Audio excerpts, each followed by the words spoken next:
আপনি সবচাইতে বেশি ঠকে যাবেন কবে সেটা জানেন? সেটা হচ্ছে কাউকে অন্ধের মতো বিশ্বাস করলে। আসসালামু আলাইকুম এভরিওয়ান, কেমন আছেন আপনারা সবাই? ওয়েলকাম জানাচ্ছি আমার নতুন আরও একটি ভিডিওতে। আশা করছি আপনাদের ভালো লাগবে। বরাবরের মতো রান্নার ভিডিওই দেখাবো আজকেও আপনাদের সঙ্গে। তো আমি এখানে ফুলকপি দিয়ে ভাজি করব আলু দিয়ে। এজন্য প্রথমে পেঁয়াজ, মরিচ, রসুন সব কিছু ভেজে লবণ হলুদ দিয়ে আরও কিছুক্ষণ ভেজে নেব। যখন সুন্দর একটা ঘ্রাণ বের হবে পেঁয়াজ মরিচের, তখন আমি ফুলকপি আর আলুগুলো দিয়ে দেব। আর শীতের সবজি মানেই তো ভাজি, তরকারি, ফুলকপি, পাতাকপি, টমেটো এগুলোই। ফুলকপি আলু দেওয়ার পরে আমি এটাকে তেলের মধ্যে কিছুক্ষণ ভেজে নেব। তারপর সামান্য কিছুটা পানি দিয়ে এটাকে দমে রান্না করব। আমি সাধারণত যে কোনো ভাজি লো আঁচে দিয়ে অল্প পরিমাণ পানি দিয়ে তারপরে ভাজিটা করে নিই, তাহলে এটা খেতে খুব ভালো লাগে। আর যে কোনো ভাজিই কিন্তু একটু ভাজা ভাজা হলে খুবই ভালো লাগে। তো এই যে সামান্য কিছু পরিমাণ পানি দিয়েছি, দেখে নিশ্চয়ই বুঝতে পেরেছেন। ঢেকে কিছুক্ষণ রেখে মাঝে মধ্যে একটু নাড়াচাড়া দিয়ে নেব। আর কেন জানি না আমি ভিডিওতে ভয়েস ওভার দিতে গেলেই দুনিয়ার সম্পূর্ণ আওয়াজ তখন শুরু হয়ে যায়। কুকুর ডাকে, বিড়াল ডাকে, ফেরিওয়ালারা আসে, গাড়ির হর্ন বাজে, আরও নানা কিছু। যাই হোক, কথা বলতে বলতে আমার এদিকে ভাজিটা শেষ। কি সুন্দর দেখুন ভাজা ভাজা হয়েছে ভাজিটা। আর এই যে উপর থেকে ধনিয়া পাতা। শীতের তরকারির বন্ধু মানেই তো ধনিয়া পাতা। ধনিয়া পাতাটা না দিলে কেমন জানি একটু মনে হয় যে কমপ্লিট হয়নি রান্নাটা।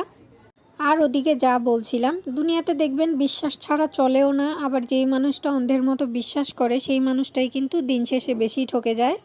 আমরাও মানুষগুলো জানি কেমন, যাকে দেখে যে আমার উপর একটু বিশ্বাস করেছে তাকেই না খুব যত্ন সহকারে ঠকাতে আমরা পছন্দ করি। দেখবেন সেই ব্যক্তিটা ঠকে গিয়েও কিন্তু চুপ থাকে, আপনার বিরুদ্ধে কিন্তু বা আমার বিরুদ্ধে কিন্তু কোনো কথা বলে না। এই সব মানুষ সবার ভালো করে বেড়ায় বা উপকার করে বেড়ায়, আর দিন শেষে এরাই সবচাইতে বেশি কষ্ট পায় বা সবচাইতে বেশি ঠকে যায়। বর্তমান দুনিয়াটাতেই এমন নীতি হয়েছে, আপনি কারো উপকার করবেন আর সে আপনাকে বাস দিবে না, এটা হতেই পারে না।